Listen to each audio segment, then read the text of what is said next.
नमस्कार मित्रों, स्वागत है गो भारत पर। और मैं आपका साथी भवानी सिंह। आशा करता हूँ आप सब अच्छे होंगे। मैं भी अच्छा हूँ और काफ़ी दिनों बाद मैं वीडियो बना रहा हूँ मित्रों। और अभी हमारे राजस्थान में तो अभी क्या नवंबर का एंड है, तो सुबह शाम की थोड़ी सर्दी भी थोड़ी तेज़ हो गई है और दोपहर में थोड़ा सूर्य भी तेज़ चमकता है, तो गर्मी भी है थोड़ी सी, हालांकि लेकिन वो सहन करने योग्य है।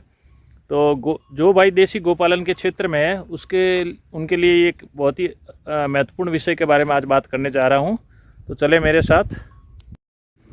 तो मित्रों, आप देखेंगे कि जो अभी मेरी गायें हैं वो सारी गायें अभी भी ओपन ग्रेजिंग पे है। जो बारिश के समय में मैंने ये जो भूमि है वो किराए पे ली थी, तो अभी भी आप देखेंगे कहीं हरा चारा नहीं है, सूखा चारा है। क्योंकि इस बार क्या कि गायों की संख्या थोड़ी कम थी और जो एरिया है वो काफ़ी ज़्यादा है, उस वजह से अभी भी चारा है। तो अभी भी जो गायें देखेंगे आप बहुत ही अच्छी हेल्थ वाइज है।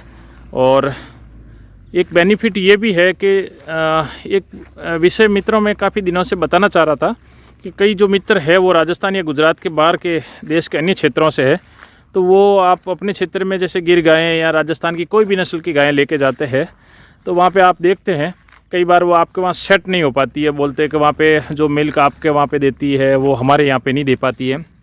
तो इसका एक बड़ा कारण मुझे कहीं न कहीं लगा वो ओपन ग्रेजिंग भी है। आप देखेंगे तो देखने में आपको ये सूखा चारा नज़र आएगा, बहुत ही कम मात्रा में है, लेकिन फिर भी ये खाकर भी संतुष्ट होती है। कारण यही है, अगर अपन कंपेरिजन करेंगे, अगर आपको 5 स्टार होटल में रख दे, सारी फैसिलिटी दे दे, लेकिन एक कमरे में बंद कर दे, तो भी एक समय बाद में आपको बोरियत महसूस होगी, आप असंतुष्ट हो जाएंगे।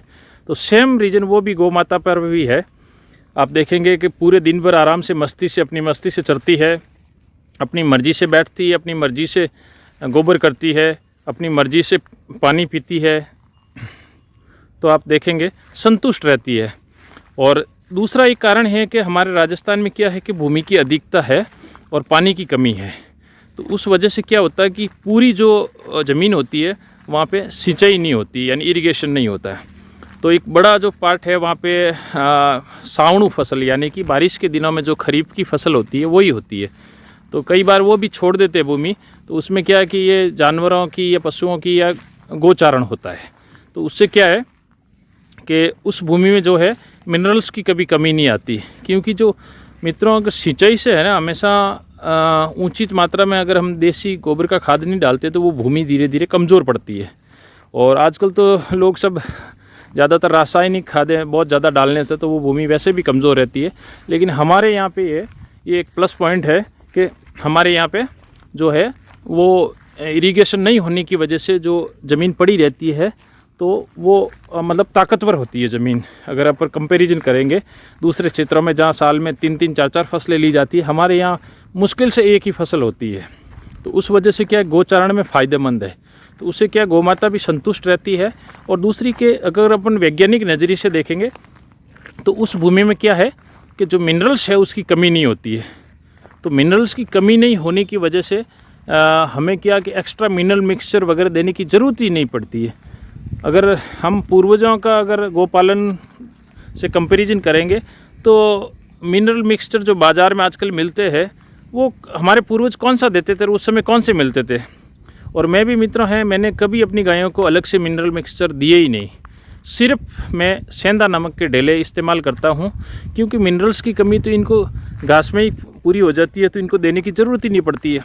और आपको बड़ा ताजुब होगा मित्रों, जो अभी आप देखेंगे जुलाई महीने से, यानी बारिश की शुरुआत से जब इससे ये गाय यहाँ पे चल रही है, पूरा जुलाई, अगस्त, सितंबर, अक्टूबर और नवंबर 5वां महीना, और अभी 1 महीने लगभग और चर जाएगी। तो 5-5.5 से 6 महीने की चराई में अभी मेरे को इनका पिछला जो अगर मेडिकल का खर्च अगर मैं कंपैरिजन करूं तो सिर्फ इस बार क्या हुआ कि हमारे क्षेत्र में जो FMD, जो फुट एंड माउथ डिजीज़ है, खुर पका मुँह पका रोग का, वो आया था। तो उस वजह से मैंने क्या पहले ही वैक्सीनेटेड कर दिया था। तो मुश्किल से मेरे 250-300 रुपये खर्च हुए, बाकी मेरा कोई एक पैसा नहीं लगा। तो ये एक ओपन ग्रेजिंग का भी फ़ायदा है। तो जहाँ पर भी आप गोपालन करें देश के किसी भी क्षेत्र में, कोई भी देसी नस्ल का, तो मित्रों इस चीज़ का ज़रूर ध्यान रखिएगा कि आप कम से कम नहीं तो भले गायें कम पालें, लेकिन ओपन ग्रेजिंग की सुविधा है वो देने की कोशिश ज़रूर करें।